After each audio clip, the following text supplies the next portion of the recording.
एक इलाका जिसकी पहचान था एक ब्रिज, नाम मोरबी ब्रिज, जिसे सरकार की तरफ से हेरिटेज घोषित कर दिया गया था। यानी इस पुल की गिनती उन चुनिंदा बचे हुए हिस्टोरिकल आर्किटेक्चर में की जाती थी जिसे देखकर आज से करीब 200 साल पुराने भारत की तस्वीर आपके सामने आ जाए। लेकिन कुछ समय से बंद इस पुल को एक कंपनी सरकार के कहने पर रेनोवेट करती है और आगे के 15 साल के लिए इस पुल पर टिकट लगाकर इसे हेरिटेज को संभालने की जिम्मेदारी ले लेती है। और उसकी जिम्मेदारी के नाम पर इस पुल को लोगों के लिए खोल भी दिया जाता है। 5 दिन बीतते और पुल पर आने वाले लोगों की संख्या बढ़ती जाती है और कंपनी तय दाम से मनमाने दाम पर टिकट बेचकर सबको एक साथ पुल पर जाने की परमिशन दे देती है। लोगों को 15 रुपए की जगह 50 रुपए देने में कोई अर्ज नहीं होता, क्योंकि उन्हें उस पुल पर खड़े होने का मजा लेना था। और ऐसे करते करते कंपनी की मरम्मत और रेगुलेशन को मुंह चढ़ाते हुए पुल 500 लोगों से जब भर जाता है तो वो ऐसे टूटता है कि एक दो लोग नहीं बल्कि 141 लोगों की जान मच्छू नदी के हवाले हो जाती है। और इस तरह से जो पुल बिना मरम्मत के 143 सालों से जिंदा था वो मरम्मत होने और मजबूत होने के महज 5 दिनों में खत्म हो जाता है। ये थी पूरी कहानी मच्छू नदी पर बने मोरबी ब्रिज हादसे की, जिसके टूटने और कोलैप्स होने में किसकी जिम्मेदारी है ये सब जांच का मुद्दा है। लेकिन इस ब्रिज के बारे में इतना कुछ है जो आपके लिए जानना जरूरी है। सबसे पहले तो यही समझ लीजिए कि कोई आम पुल नहीं था, बल्कि 1887 के आसपास मोरबी के तत्कालीन राजा वाघजी ठाकेर ने इसे बड़ी शिद्दत से बनाया था। मोरबी पर उनका शासन 1922 तक रहा। जब लकड़ी के इस पुल का निर्माण किया गया तो इसमें यूरोप की सबसे आधुनिक तकनीक का इस्तेमाल हुआ था। लोग बताते हैं कि मोरबी के राजा इस पुल पर से होकर दरबार जाते थे और पुल दरबारगढ़ पैलेस और नजरबाग पैलेस को जोड़ता था। बाद में दरबारगढ़ पैलेस और लखधीर जी इंजीनियरिंग कॉलेज के बीच कनेक्टिविटी का सबसे जरूरी मार्ग बना। पहली बार इस हैंगिंग ब्रिज का उद्घाटन 20 फरवरी 1879 को तत्कालीन मुंबई गवर्नर रिचर्ड टेम्पल ने किया था। और आपको जानकर हैरानी होगी कि इस ब्रिज को बनाने के लिए सभी जरूरी चीजें इंग्लैंड से आई थी और इस ब्रिज को बनाने में तब 3.5 लाख रुपया खर्चा आया था। तब से लेकर 2001 तक सब ठीक था, लेकिन 2001 में आए भयंकर भूकंप ने इस ब्रिज को काफी नुकसान पहुंचाया था। ये कहना गलत नहीं होगा कि तब ये पुल मोरबी की शान माना जाता था। लोग यहाँ पहुंचकर यूरोप की टेक्नोलॉजी का एक्सपीरियंस किया करते थे। वही अब कैमरे वाले फोन आने के बाद सेल्फी का क्रेज बढ़ता गया।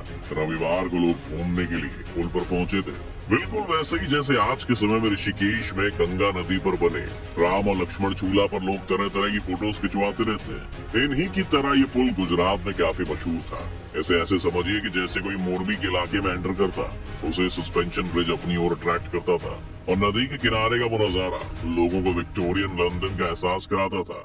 इतिहास के बाद जरा आज के कॉन्टेक्स्ट में इस तरह के सस्पेंशन पुल की बात करें कि आखिर बिना खंभों के कैसे ऐसे पुल बना दिए जाते हैं और ये सालों साल चलते हैं। तो आपको बता दें कि नदियों पर या पानी में कई तरह के ब्रिजेस बनाए जाते हैं, जिसमें से एक सस्पेंशन ब्रिज भी शामिल है। सस्पेंशन ब्रिज अक्सर बहाव वाले पानी के ऊपर यानी नदियों पर बनाए जाते हैं। ये ब्रिज केबल के जरिए बनाए जाते हैं। आपने भी देखा होगा नदियों पर कई ब्रिज बने होते हैं जिसमें नदी के दोनों किनारे पर पिलर लगे होते हैं और बाकी पुल केबल के जरिए टिका होता है। इस तरह के ब्रिज में पानी के अंदर कोई भी पिलर या बेस नहीं बनाया जाता है, इसीलिए इसे सस्पेंशन ब्रिज कहा जाता है। अब इसकी जरूरत क्यों पड़ी?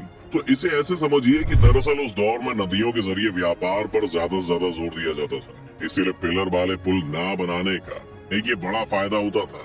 और यहाँ ध्यान देने वाली बात ये भी है कि पानी में सपोर्ट पिलर को बनाना आसान नहीं होता और तो ये पिलर पानी में ट्रैफिक को भी डिस्टर्ब करते हैं। ऐसे में पिलर वाले पुलों की तुलना में सस्पेंशन या हैंगिंग ब्रिज पूरी तरह से अलग होता है। अब अगर ऐसे सस्पेंशन ब्रिज का हल्का सा मैकेनिज्म देखें तो सस्पेंशन ब्रिज में डेक, टावर, टेंशन, फाउंडेशन और केबल सबसे अहम हिस्सा होते हैं। डेक वो हिस्सा होता है जो पुल पर बनी सड़क के आखिरी हिस्सा होता है, यानी कि एंड पॉइंट है ये, जो जमीन या पहाड़ी में घुसा होता है। डेक के आगे टावर लगा होता है जो पुल को बेस देने का काम करते हैं।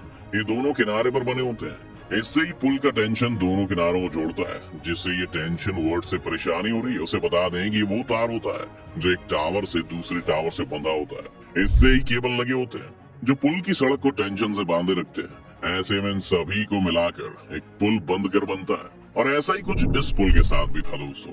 233 मीटर लंबे इस पुल में सिर्फ 2 खंभे थे। इन पर से 2 भारी भरकम तार लटकाए गए और फिर इन तारों से पुल के उस हिस्से को लटकाया गया जिन पर लोगों को चलना था।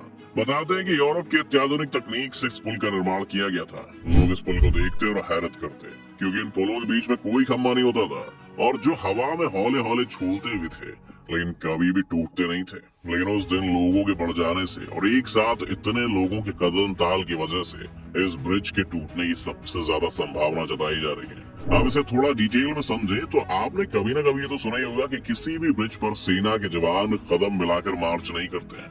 आखिर ऐसा क्यों कहा जाता है? इसमें फिजिक्स की रेजोनेंस की थ्योरी काम करती है, लेकिन फिजिक्स ना पढ़ने वाले भी इस पहलू को आसानी से समझ सकते हैं। पहले जान लीजिए कि इंग्लैंड में 1825-26 के समय में सस्पेंशन ब्रिज बनने शुरू हो गए थे।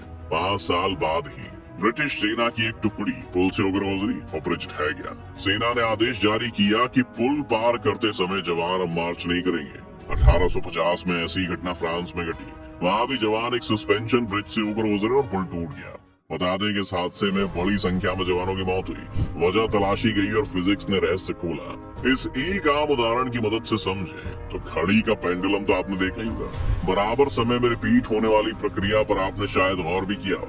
यानी वो 1 सेकंड में पूरा चक्कर भी मान लेता है और इसे उसकी फ्रीक्वेंसी भी कहते हैं। ऐसी हर चीज की एक नेचुरल फ्रीक्वेंसी होती है और जब हम उस चीज को झटका देते हैं तो अपनी नेचुरल फ्रीक्वेंसी से ऑसिलेट करती है, यानी पेंडुलम की तरह इधर से उधर होने लगती है। अब ऐसे में ये जरूरी नहीं है कि सबका ऑसिलेशन हमें दिखाई दे। इसी तरह सीमेंट या लोहे के बने सस्पेंशन ब्रिज की भी अपनी नेचुरल फ्रीक्वेंसी होती है। इसलिए जब आप ऐसे किसी ब्रिज पर चलते हैं तो आपको हल्का सा पुल का हिलना भी फील होता है। ये उसकी फ्रीक्वेंसी थी। लेकिन जब कई लोग एक साथ उस पुल पर चलने लगते हैं तो उनके पैरों की आवाज से निकलने वाली फ्रीक्वेंसी पुल की फ्रीक्वेंसी के बराबर हो जाती है। और यही आती है बात फिजिक्स की कि जब दो बराबर फ्रीक्वेंसीज मिलती हैं तो जो ऑसिलेशन अब थोड़ा हो रहा था वो बहुत बढ़ जाएगा और पुल बहुत बार दाएं बाएं हिलने लगेगा। इसे ही रेजोनेंस कहते हैं। और ऐसे में एक सेट लिमिट से ज्यादा हिलने पर ब्रिज का गिरना तय हो जाता है। हालांकि मरम्मत के 5 दिन बाद कोई पुल गिर जाए तो सारा ध्यान उस कंपनी की तरफ ही जाना था जिसने ये काम किया। इसी साल मार्च में मोरवी के ओरेवा ग्रुप को पुल का ठेका दिया गया। ओरेवा ग्रुप को ज्यादातर लोग अजंता घड़ियों के लिए जानते हैं। वैसे कंपनी कैलकुलेटर, सोलर पैनल और ई बाइक्स भी बनाती है। ये कंपनी दिवंगत ओवध जी पटेल ने शुरू की थी। घड़ियों के लिए मशहूर मोरबी में ओधव जी को फादर ऑफ वॉल क्लॉक्स भी कहा जाता है। 2012 में ओधव जी के देहांत के बाद कंपनी उनके बेटे जयसुख ओधव जी के हाथ में आई और उन्हीं के नेतृत्व में कंपनी को मार्च का ठेका मिला था। अब हादसे के बाद उस पुल को मरम्मत करने वाली कंपनी ओरेवा ग्रुप पर कई सवाल उठ रहे हैं। ओरेवा ग्रुप के पास ही मोरबी के केबल ब्रिज की देखभाल की जिम्मेदारी थी। ब्रिज मरम्मत के लिए लगभग 7 महीने से बंद था। इसके बाद हाल ही में 26 अक्टूबर को इसे आम लोगों के लिए खोला गया था। लेकिन हादसे के बाद मोरबी नगर पालिका ने बताया कि कंपनी ने ब्रिज खोलने से पहले प्रशासन से फिटनेस सर्टिफिकेट नहीं लिया था। कॉन्ट्रैक्ट के हिसाब से सफाई, रख रखाव और टिकट कलेक्शन का काम भी प्राइवेट कंपनी को ही करना था। इसके साथ ही टिकट की कीमत का जिक्र भी कॉन्ट्रैक्ट में था। इसके मुताबिक टिकट की कीमत हर साल 2 रुपए बढ़नी थी।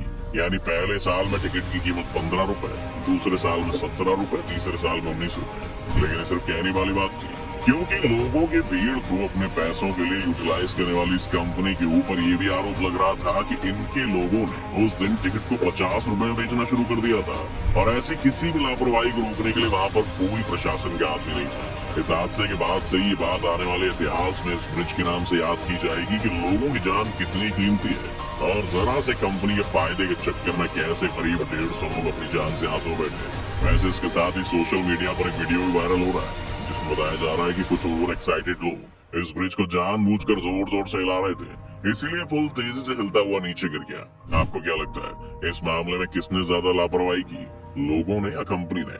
आप अपनी राय में कमेंट करके जरूर बता सकते हैं। साथ ही इस वीडियो को लाइक और शेयर करना ना भूलें और चैनल को सब्सक्राइब भी कर लें।